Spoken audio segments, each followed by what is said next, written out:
I think the best part is that it is really not about the near future because the shifts in technology are already impacting us, and the impacts are seen in various ways.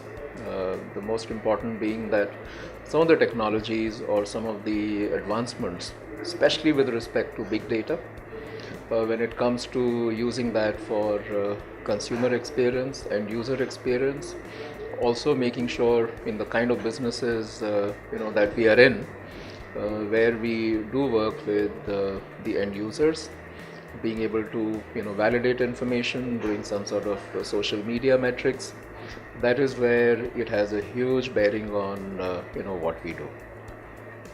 While stuff like 3D, the impact of that is playing out in several domains, uh, especially healthcare or manufacturing, where the nature of what gets done is virtually getting transformed. So, in the times to come, very clearly, we will need to have not only understanding of what is happening or the shifts that are taking place, but we'll need to become very comfortable with it, getting an in-depth understanding, also getting people to be learning those that might be relevant for any organization. That's how I would see the need.